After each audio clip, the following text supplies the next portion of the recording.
Justin Bieber Hollywood music industry का एक ऐसा नाम जिसे तकरीबन हर शख्स ही पहचानता है। 19s के एरा का हर नौजवान इसकी आवाज़ का दीवाना था और बचपन में ही सिर्फ 13 साल की उम्र के अंदर जस्टिन ने दौलत, शोहरत और औरत का वो अरूज देखा जो कि बहुत ही कम लोगों को नसीब होता है। इसका सबसे मशहूर गाना बेबी यूट्यूब पर सबसे ज़्यादा देखा जाने वाला गाना है जो इसने बचपन में गाया था। आप सभी लोग जानते हैं कि यही तीनों चीज़ें दुनिया के अंदर इंसान के लिए फितना है और आज यही सब इसकी ज़िंदगी का सबसे बड़ा रिग्रेट भी बन चुका है। इतना बड़ा रिग्रेट कि वो सोचता है कि काश वो इतना मशहूर ही ना होता और एक आम इंसान की तरह पुरसकून ज़िंदगी गुजार कर इस दुनिया को छोड़ जाता।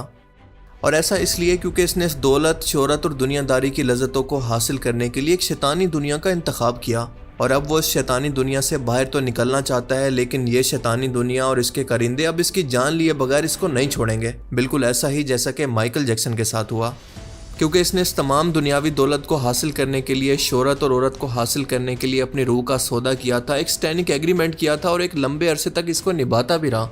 इसने अपने गानों, म्यूजिकल कॉन्सर्ट के अंदर शैतानियत को प्रमोट भी किया, अपने फैंस पर थूका करता, इस पर कई जुर्म के इल्ज़ाम भी साबित हुए। मगर ये सच है कि ये इसके बचपन और टीन एज का वक्त था जब इसे अच्छे बुरे की ज़्यादा समझ नहीं थी। लेकिन आज वो मैच्योर हो चुका है और 31 साल की उम्र के अंदर जस्टिन की हालत कुछ ऐसी हो चुकी है कि इसको देखकर ये अंदाज़ा होता है कि वो मेंटली स्टेबल नहीं है। शदीद डिप्रेशन और एंग्जाइटी का शिकार है जो कि इसके चेहरे से ही दिखती है और अपनी उम्र से वो 10 से 15 साल बड़ा दिखने लगा है। और आज इसकी पब्लिक अपीयरेंस कुछ ऐसा तस्वुर देती है जैसे ये कोई होमलेस इंसान हो जिसे अपने आस पास की कोई परवाह ना हो। अपनी एक सोशल मीडिया पोस्ट पर इसने इस डिप्रेशन को लेकर लिखा कि जो कुछ मैंने किया बहुत गलत था और मैं उम्मीद रखता हूँ कि अल्लाह ताला मुझे इस पर ज़रूर माफ़ कर देगा।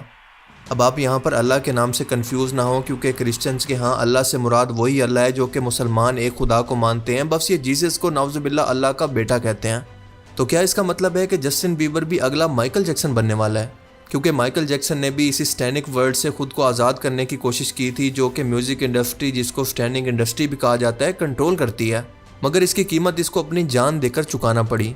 और इस वक्त जस्टिन भी अपने अंदर एक जंग लड़ रहा है। वो खुद को बदलना तो चाहता है लेकिन सब कुछ खो देने का खौफ इसको अभी भी रोक रहा है।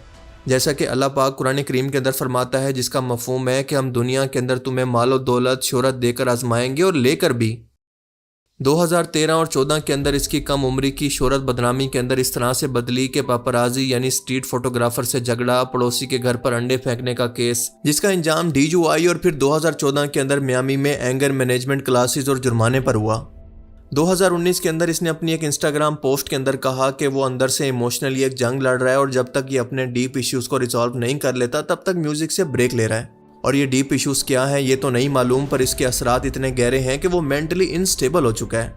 वो अपनी सोशल मीडिया पोस्ट के अंदर कहता है कि मेरा दिल चाहता है कि मैं दुनिया से कट कर अकेला हो जाऊं और बहुत ही अजनबी और अजीब सा महसूस कर रहा हूं। एक बार तो इसी डिप्रेशन के चलते 2022 के अंदर इसका फेस भी एक साइड से पैरालाइज हो चुका है जो कि न्यूरोलॉजिकल कंडीशंस के चलते ही होता है और इसको रेमसे हंट सिंड्रोम भी कहा जाता है। अब इस न्यूरोलॉजिकल कंडीशन की वजह नशा भी हो सकता है जिसका बीबर स्टैंडिंग इंडस्ट्री का हिस्सा बनने के बाद शिकार हुआ था। और इसी स्टैंडिंग इंडस्ट्री के बारे में कहा जाता है कि यहाँ पर हर वो काम अल्लाह ताला के हुक्म के मुखालिफ जाकर इसकी ज़ात को चिढ़ाने के लिए हर वो काम किया जाता है जिससे खालिक ने मना किया।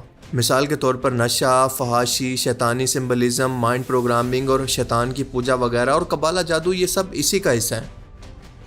जस्टिन ने 2020 के अंदर ये इतराफ़ किया था कि वो इस हद तक नशे का शिकार हो गया था कि इसको लगता था कि वो बहुत जल्द मरने वाला है। वो सुबह उठते ही नशे की पिल्स इस्तेमाल करना शुरू करता कि पूरा दिन गुजार सके और इसके बाद सिक्योरिटी गार्ड्स रात को इसकी नब्ज़ चेक किया करते कि वो ज़िंदा भी है कि नहीं। वोग को दिए गए एक इंटरव्यू के मुताबिक वो ख़तरनाक किस्म के नशों को इस्तेमाल करने की हद तक जा चुका था।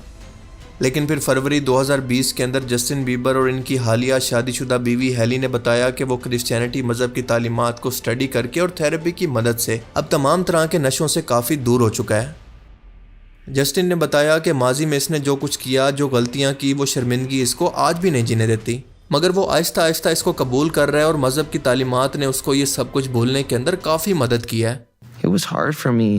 अब कुल मिलाकर बात यह है कि जस्टिन बीबर एक आम सा लड़का था जो कि यूट्यूब पर गाने गाता था, लेकिन फिर अचानक से ही वो दुनिया भर के अंदर मशहूर हो गया। और वो शोहरत तब हासिल करता है जब वो अभी बच्चा था, यानी इतनी छोटी सी उम्र के अंदर इतनी बड़ी जिम्मेदारियां, शोज़, टूर्स, मीडिया, हर वक्त कैमरे के सामने रहना और आम लाइफ के अंदर भी कैमरे की नज़र में रहना। अब इसका रिजल्ट ये निकला कि वो आम बच्चों की तरह खेलने या नॉर्मल ज़िंदगी गुजारने से महरूम रह गया اور یہی چیزیں آہستہ آہستہ اس پر ذہنی دباؤ ڈالنے لگی، یہاں تک کہ 2019 کے اندر جسٹن نے خود بتایا کہ وہ ڈپریشن اور انگزائٹی یعنی ہر وقت فکر اور پریشانی کے اندر مبتلا رہتا ہے۔ اور بات صرف یہاں تک نہیں ہے بلکہ وہ اکثر خود کو ٹوٹا ہوا اور اکیلا محسوس کرتا ہے۔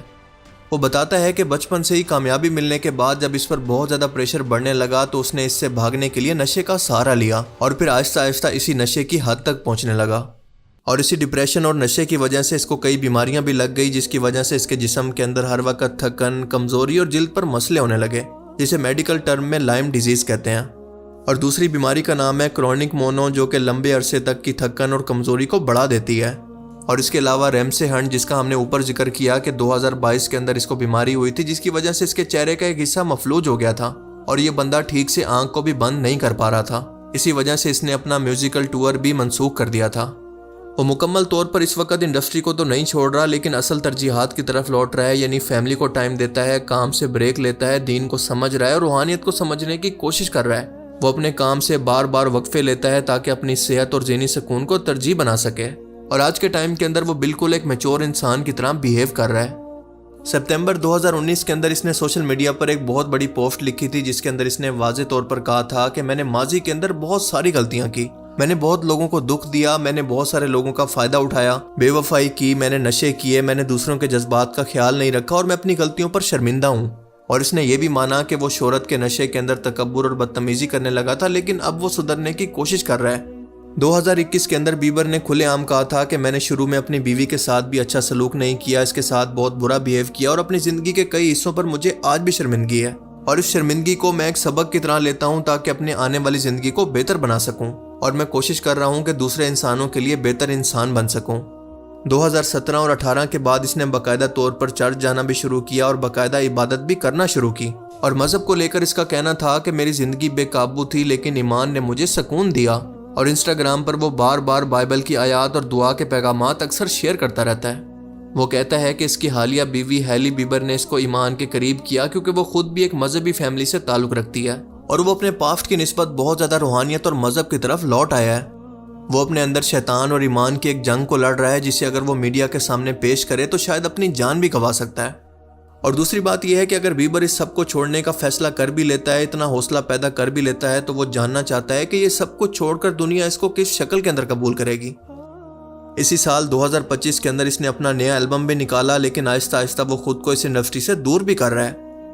ہم کبھی یہ نہیں جان سکتے کہ اللہ تعالیٰ کس شخص کو کبھی بھی ہدایت دے دے، کیونکہ ہدایت دینا اس کے ہاتھ میں ہے، اور کوئی انسان اپنے اندر کس طرح کی کشمکش اور جنگ سے لڑ رہا ہے۔ پر ہم بس یہ دعا کر سکتے ہیں کہ اگر جسٹن بیبر واقعی سچے دل سے ایمان کی تلاش میں ہے تو اللہ تعالیٰ اس کے لیے راہیں آسان کر دے اور اس کی تلاش اور بے چینی کو ہدایت پر ختم فرمائے، اور اسلام میں داخل ہونے کے بعد آپ کے تمام پچھلے گناہ اللہ تعالیٰ معاف فرما دیتا ہے۔ ہمیں اس کے ماضی کو دیکھ کر جج کرنے کی بجائے اللہ تعالیٰ سے اس کی ہدایت کے لیے دعا کرنی چاہیے۔ اور دوستو، آپ کو کیا لگتا ہے کہ جسٹن بیبر واقعی اپنے اندر کو ہدایت اور ایمان کو محسوس کر رہا ہے، یا پھر اس کے ذاتی معاملات اس کی موجودہ حالت کے ذمہ دار ہیں؟ اپنی قیمتی رائے کا اظہار کمنٹ سیکشن میں ضرور کریں۔ Thanks for watching this video. اللہ حافظ۔